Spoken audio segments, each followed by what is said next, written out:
ایک بادشاہ کا وزیر بہت ہی عقل مند اور حاضر جواب تھا۔ بادشاہ بھی اس کی ذہانت کی وجہ سے بہت قدر کرتا تھا۔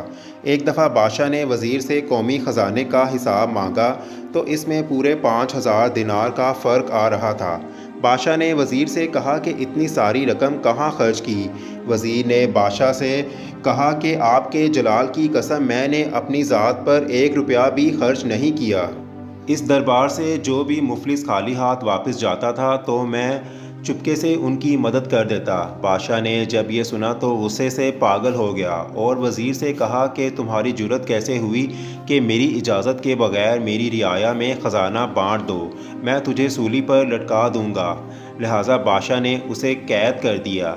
مگر رات کو سونے سے پہلے بادشاہ نے سوچا کہ وزیر کو قتل کرنا جائز نہیں، زیادہ سے زیادہ اسے وزارت سے خارج کیا جا سکتا ہے۔ دوسرے دن بادشاہ نے وزیر سے کہا کہ میں تم سے 3 سوالات کروں گا۔ اگر تم نے سوالات کا ٹھیک ٹھیک جواب دیا تو میں تجھے معاف کر دوں گا اور تم وزارت پر قائم رہو گے، لیکن اگر تم جواب دینے میں ناکام رہے تو وزارت سے خارج کر دوں گا۔ بادشاہ نے مزید کہا کہ میرے سوال تمہاری ذہانت کی آزمائش کے لیے ہوں گے۔ وزیر نے کہا کہ میں ہر قسم کی ذہنی آزمائش کے لیے تیار ہوں۔ بادشاہ نے کہا کہ میرا پہلا سوال یہ ہے کہ ایک آدمی نے دیکھا کہ اس کی بیوی نہر میں نہا رہی ہے۔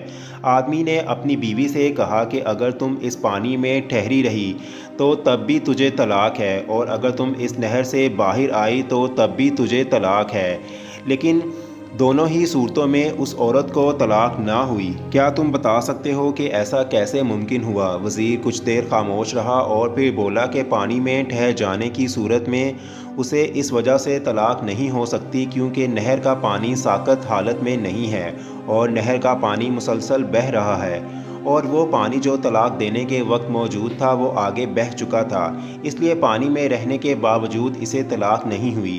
اب عورت ساری زندگی تو پانی میں کھڑی نہیں رہ سکتی تھی، اسے باہر آنا ہی تھا، مگر اسے خدشہ تھا کہ باہر آنے پر اسے طلاق ہو جائے گی۔ نہر کے کنارے پر کھڑے عورت کے بھائی نے جب یہ دیکھا تو اس نے نہر میں چھلانگ لگا دی اور زبردستی اپنی بہن کو اٹھا کر نہر سے باہر لے آیا۔ اب اس صورت میں بھی اسے طلاق نہیں ہوئی کیونکہ عورت اپنی مرضی سے نہر سے باہر نہیں آئی۔ اس طرح نہر کے اندر یا باہر دونوں ہی صورتوں میں اس عورت کو طلاق نہیں ہوئی۔ بادشاہ وزیر کے اس جواب سے بہت متاثر ہوا اور کہا کہ تم پہلے سوال کا درست جواب دینے میں کامیاب ہو گئے۔ اب میرا دوسرا سوال یہ ہے کہ ایک 14 سالہ بچہ دوسرے بچے کے ساتھ کھیل رہا تھا، ان دونوں میں لڑائی ہو گئی تو پہلے بچے نے دوسرے بچے کو کنویں میں دھکا دے دیا۔ صبح جب بچے نے کنویں میں جھانک کر دیکھا تو لاش موجود نہ تھی۔ وہ بہت حیران ہوا۔ جب وہ لڑکا 16 سال کا ہوا تو اسکول میں اس کی کسی لڑکے سے پھر سے لڑائی ہو گئی۔ جب چھٹی ہوئی تو اس نے اس لڑکے کو بھی مار کر کنویں میں دھکا دے دیا۔ دوسرے دن اس نے کنویں میں جھانک کر دیکھا تو اس کی لاش بھی غائب ہو چکی تھی۔ 20 سال کی عمر میں اسے ایک لڑکی سے پیار ہو گیا۔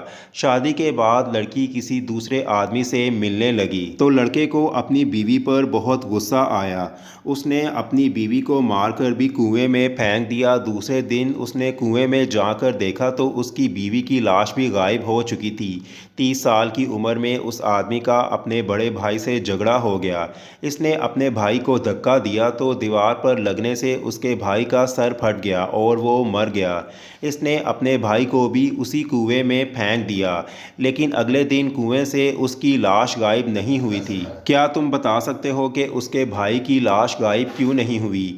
وزیر کچھ دیر خاموش رہا، پھر اچانک بولا کہ اس کا بڑا بھائی اپنے چھوٹے بھائی کا ہمدرد تھا، وہ جس کو بھی اپنی نادانی سے مار کر کنویں میں دھکا دے دیتا تو اس کا بڑا بھائی ثبوت مٹانے کے لیے لاش کو کنویں سے نکال کر زمین میں دفن کر دیتا، مگر اس دفعہ اسے کنویں سے نکالنے والا کوئی نہیں تھا، اس لیے اس کے بھائی کی لاش کنویں میں تیر رہی تھی۔ بادشاہ نے کہا کہ تم نے دوسرے سوال کا بھی درست جواب دیا، اب تم سے آخری سوال پوچھا جائے گا، اس سوال سے میں تمہاری اور بھی ذہنی آزمائش کروں گا۔ بادشاہ نے وزیر کے سامنے 4 عورتوں کو کھڑا کر دیا جن کا ایک جیسا لباس اور قد بھی ایک ہی جیسا تھا۔ بادشاہ نے کہا کہ ان میں سے ایک عورت کنواری ہے اور دوسری عورت شادی شدہ۔ جبکہ تیسری عورت اپنے بچے کو دودھ پلانے والی اور چوتھی عورت حاملہ ہے۔ بادشاہ نے وزیر سے کہا کہ ان کی حرکات سے اندازہ لگا کر بتاؤ کہ کنواری شادی شدہ حاملہ عورت اور بچے کو دودھ پلانے والی کون سی ہے۔ وزیر نے چاروں عورتوں کی حرکات کا بغور جائزہ لیا اور ان سے گفتگو بھی کی، اور وزیر نے چاروں عورتوں کو الگ کر کے بادشاہ کو ٹھیک ٹھیک بتا دیا کہ کون سی عورت کیا ہے۔ بادشاہ وزیر کا جواب سن کر بہت حیران ہوا اور اس سے پوچھا کہ تجھے کیسے پتہ چلا؟ تو وزیر نے کہا کہ میں نے کچھ اندازے لگائے جو خوش قسمتی سے درست ثابت ہوئے۔ ایک عورت بار بار اپنے پیٹ پر کپڑا ٹھیک کر رہی تھی تو میں سمجھ گیا کہ یہ حاملہ ہے۔